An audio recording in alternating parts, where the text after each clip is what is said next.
Guys আজ চলে আসলাম Samsung Galaxy A07 কে নিয়ে, যেটা একটা বাজেট স্মার্টফোন। তবে এটা আপনাকে কিছু জায়গায় অবাক হতে বাধ্য করবে। স্মার্টফোনটি রয়েছে যেমন চমৎকার ডিজাইন, 50 মেগাপিক্সেলের ক্যামেরা, মিডিয়াটেকের প্রসেসর, জি এক্সিনোস থাকছে না এখানে। সফটওয়্যার আপডেট ছিল অবাক হবার মতো, সব মিলিয়ে বাজেট হলেও দিচ্ছে প্রিমিয়াম সব ফিচার। আর এই ভিডিওতে এই স্মার্টফোনটির প্রাইস, ক্যামেরা, পারফরমেন্স সম্পর্কে ডিটেইলে জানতে পারবেন। তাই আর দেরি করছি না, চলুন শুরু করা যাক আজকের ভিডিওটি। আর গাইস আমাদের এই ছোট্ট চ্যানেলটিকে সাবস্ক্রাইব করতে ভুলে যাবেন না। আচ্ছা, ডিজাইনের ব্যাপার আসলে হ্যাঁ দেখতে তো সুন্দর লাগছে, পিছনে মনে হচ্ছে লম্বা লম্বা প্যাটার্ন ইউজ করা হয়েছে, আবার আলো পড়লে কালারও চেঞ্জ হচ্ছে, দেখতে খারাপ লাগবে না। এই ক্যামেরা মডেলটা দেখুন, যদি A06 এর সাথে তুলনা করতে যান, এবার কিন্তু পুরো মডেলের ডিজাইনটাই পরিবর্তন করে ফেলেছে, দেখতে ভালোই লাগছে, অনেকটা ভিভো প্রিমিয়াম সিরিজের মতো। যাই হোক, ব্যাক প্যানেল প্লাস্টিকের তৈরি এবং এখানে ম্যাট ফিনিশ দেওয়া হয়েছে, ফ্রেমও প্লাস্টিকের, বাট এটার ডিজাইনটা অন্য যে কোনো এন্ট্রি লেভেল স্মার্টফোন থেকে সুন্দর দেখতে। যাই হোক, থিকনেস করা হয়েছে ওই 7.6 মিলিমিটার, আর ওয়েট 184 গ্রামের মতো।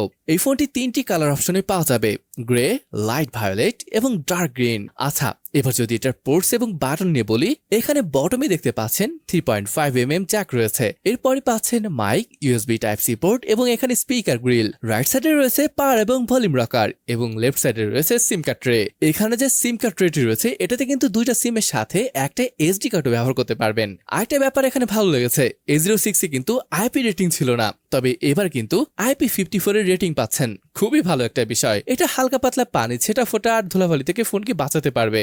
এবার কিন্তু অন্যান্য সবকিছুর মতন ডিসপ্লেতেও আপগ্রেড আনা হয়েছে। এখানে আমরা পাচ্ছি 6.7 ইঞ্চি এর HD+ ডিসপ্লে। তবে সব থেকে বড় আপগ্রেড হলো এটা রিফ্রেশ রেটে, কেননা এবার এখানে 90 হার্জ এর রিফ্রেশ রেট দেওয়া হয়েছে, যেটা গত বছর ছিল মাত্র 60 হার্জ এর। যদিও স্যামসাং এর প্রিয় ইউ-শেপ নচ এখানে রয়েছে, তবে এই প্রাইসে আসলে এটা মেনে নেওয়া যায়, সমস্যা নেই।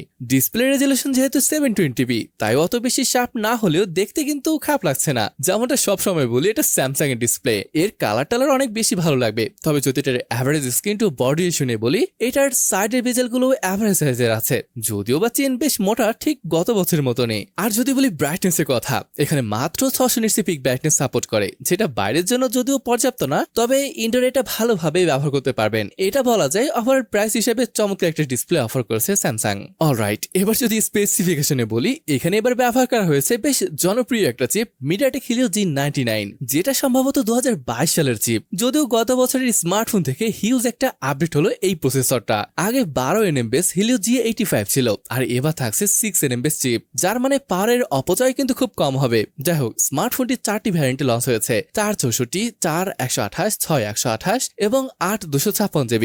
আমার মনে হয় যদি বেস ভ্যারিয়েন্টটি 6GB দিয়ে শুরু হতো, ব্যাপারটা ভালো হতো। এছাড়া এখানে স্টোরেজ টাইপ eMMC 5.1 রয়েছে, যেখানে UFS 2.2 থাকতে পারত। যাই হোক, এবার যদি পারফরমেন্স নিয়ে বলি, এই স্মার্টফোনটির আন্তর্জাতিক স্কোর প্রায় 4 লাখের মতো আসে, যেটা দৈনিক কাজ, multitasking, call receive, app open close এগুলোতে একটা স্মুথ ফিল দেবে। গেমিংও মোটামুটি করতে পারবেন, বুঝছেনই তো এটা একটা এন্ট্রি লেভেল স্মার্টফোন। তারপরও টুকটাক হালকা পাতলা গেম এখানে আরামসে খেলতে পারবেন। এছাড়া পাবজি বা ফ্রি ফায়ারের মতো গেমও খেলতে পারবেন, তবে লো সেটিংসে খেললে স্মুথ পারফরমেন্স পাওয়া সম্ভব, যদিও দীর্ঘদিন ব্যবহারের পর হয়তো ল্যাগটা কিছু দেখা যেতে পারে। তবে হ্যাঁ, এটা একটা এন্ট্রি লেভেল স্মার্টফোন, তাই এখানে আবার খুব বেশি আশা করতে যাবেন না, তাহলে মনে হতে পারে। গাইস, এই ফোনটিতে ব্যবহার করা হয়েছে 5000 mAh এর মতো একটা ব্যাটারি, আর চার্জিং সাপোর্ট করে 25 ওয়াটের। যদিও এখানে তেমন কোনো পরিবর্তন আসেনি, তবে ফ্যাক্ট হলো এবার এই বক্সে চার্জারটি পাচ্ছেন, সাথে কেসও থাকবে। আচ্ছা, এবার সফটওয়্যার নিয়ে বলা যাক। এটা খুবই ভালো বিষয় যে এখানে One UI 7 রয়েছে বেজ অন Android 15। আর স্যামসাং এর UI যে কতটা স্মুথ আর রেসপন্সিভ সেটা তো জানেনই। স্যামসাং এর নিজস্ব কিছু অ্যাপ ছাড়া বাইরের খুব বেশি অ্যাপ এখানে দেখতে পাবেন না। তবে যে ব্যাপারটা অন্যান্য কোম্পানিকে ভয় ধরিয়ে দেবে, সেটা হলো এটার ওএস আপডেট। জি ঠিকই শুনেছেন, গত বছর 2 বছর ছিল, যেটা দেখে আমরা বলেছিলাম এটা ভালো একটা ব্যাপার, কেননা এই প্রাইসে অনেকে 1 বছরের আপডেটই দেয় না, সেখানে 2 বছর তো ভালো একটা ব্যাপার, তাই না? তবে এবার আরো অবাক হতে হয় যখন শুনবেন ভাই 6 বছরের অ্যান্ড্রয়েড আপডেট রয়েছে, দুর্দান্ত একটা ব্যাপার না? এছাড়া আরো রয়েছে 6 বছরের সিকিউরিটি আপডেট। তবে এখানে একটা কথা আছে, 6 বছরের আপডেটও দিয়েছে, বাট 6 বছর পর্যন্ত স্মুথলি কি চলতে পারবে? A06 এ তো অ্যাপ ওপেন ক্লোজে ল্যাগ দেখা যাচ্ছিল। যাই হোক, সেন্সর সবই পাচ্ছেন, তবে এখানে সাইড মাউন্টেড ফিঙ্গারপ্রিন্ট স্ক্যানার রয়েছে, সাথে ফেস আনলক, এগুলো অবশ্যই ভালোভাবে কাজ করে। আর মাল্টিমিডিয়াতে যদি বলি, হ্যাঁ ডিসপ্লে কালার ভালো লাগবে আর ভিডিও দেখতে ভালো লাগবে, তবে এখানে কিন্তু স্টিরিও স্পিকারের সাপোর্টটা পাচ্ছেন না, যদিও এটা বেশ লাউড। আর স্টিরিও স্পিকার সেটআপ না থাকলেও হেডফোন তো থাকছে, তাই না?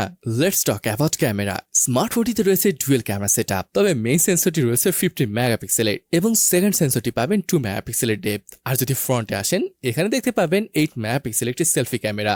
মজার ব্যাপার হলো একদমই সেম সেটআপ রয়েছে গত বছরের মতো, তবে আগের থেকে ক্যামেরা প্রসেসে ভালো পারফর্ম করছে, এটা অবশ্য ভালো ব্যাপার। এখানে ফটো স্যাম্পল দেখতেই পাচ্ছেন A06 এবং A07 এর। ফটোগুলোর কালার যদিও বেশ বুস্ট করে, বাট ডিটেল শার্পনেস ভালো ছিল। ভিডিওগ্রাফি নিয়ে বললে, এটার মেইন এবং ফ্রন্ট উভয় ক্যামেরা দিয়ে কিন্তু 1080p 30fps শুট করা যাবে। আর এখানে দেখতেই পাচ্ছেন ফোনটির ভিডিও স্যাম্পল। তবে এখানে একটা ব্যাপার আছে, অনেকেই কিন্তু এই প্রাইসে 2K তে রেকর্ড করার সুযোগ দিয়ে থাকে। আচ্ছা, এবার আসুন দেখি এটার প্রাইস কেমন হবে। এই স্মার্টফোনটি দেশের বাজারে হয়তো 14,000 টাকা বা এর আশেপাশে পড়তে পারে। এই প্রাইসে যদি ফোনটি কেমন হবে সেটা বলি, দেখুন এটার ডিসপ্লে ডিজাইন ভালো লেগেছে, যদিও বা ডিসপ্লেটি নচ ছিল, পারফরমেন্স আগের তুলনায় অনেক ভালো। ডিসেন্ট ক্যামেরা, সফটওয়্যার আপডেট 6 বছরের, মোটামুটি সব মিলিয়ে এই প্রাইসে খারাপ মনে হয়নি। তবে আপনার কাছে ফোনটি কেমন লাগলো তা কিন্তু অবশ্যই কমেন্ট করে জানাবেন। তাহলে আজকের ভিডিওটি এখানেই শেষ করছি, দেখা হবে পরের ভিডিওতে। ততক্ষণ পর্যন্ত ভালো থাকুন, সুস্থ থাকুন, আল্লাহ হাফেজ।